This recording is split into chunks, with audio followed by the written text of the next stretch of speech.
እንባዋ የወደፊቷን ጨለማ ጊዜዋን እያሰበች በጉንጮቿ ፈሰሱ። ግን አንድ መጋፈጥ ያለባት ሀቅ እንዳላሰበች፣ ያም ሀቅ የማርታ እናት የመሆን ሐሳብ ነው። ልትጋፈጠው ወሰነች። ተስፋዬ በበኩሉ ልቡ ሁለት ሰንጣቃ እንጨት ውስጥ ገባበት። የመጀመሪያው ለልጁ ያለው ጉጉት ሲሆን፣ ሁለተኛው ዋጋ የከፈለለት ፍቅሩ ነው።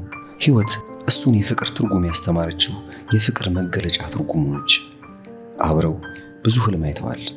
ገላው ከገላዋ ሲገናኝ ፍቅር ደስታ ሆኖ በደም ስራቸው ውስጥ ዞሯል።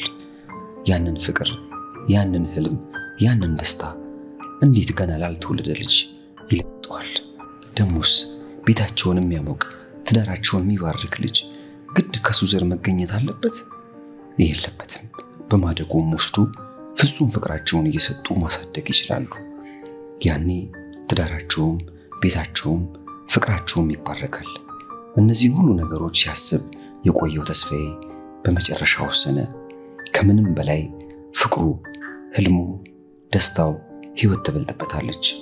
ማርታን ከነ ልጇ የሚያስፈልጋትን ነገር ሰጥቶ ሊተዋት ወሰነ። መሸነፍ ትልቅ ህመም ቢኖረውም የተሸነፍንበት እውነት አሸናፊ ሊያደርገን ይችላል። ሕይወትም የመረጠችው ተሸንፋ ማሸነፍ ነው።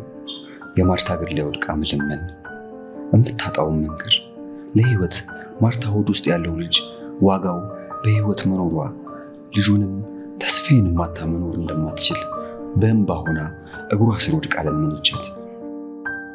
ማርታም በሕይወት ሐዘን ክፉኛ ያዘነች። ነገ የራሷን ልጅ ፈጣሪ በሰጣት ሰው ትወልዳለች። ሕይወት እንደዚህ በንጹህ ልቧ እያለቀሰች እየለመነቻት ገፍታት ብትሄድ ፍቅር ላይ እምነት ላይ ግፍ ሰርታ እንደምትሄድ አመነች።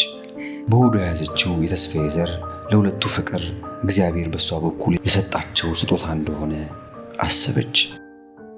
ተስፋዬ እቤት ሲገባ ግን ያላሰበው ገጠመው። ለልጄ እናት ልሆን ያለችው ማርታ፣ ጀርባዋን ሰጥታው የነበረችው ሕይወት በፍጹም ደስታ ሲሳሳቁ ሲያያቸው ደነገጠ። የሁለቱም ፊት ላይ የነበረው የደስታ ስሜት ሳያውቀው እሱ ላይም ተጋባ። ሦስቱም በደስታ እያወሩ ባሉበት ሁኔታ የማይቀረው ጊዜ ደረሰ።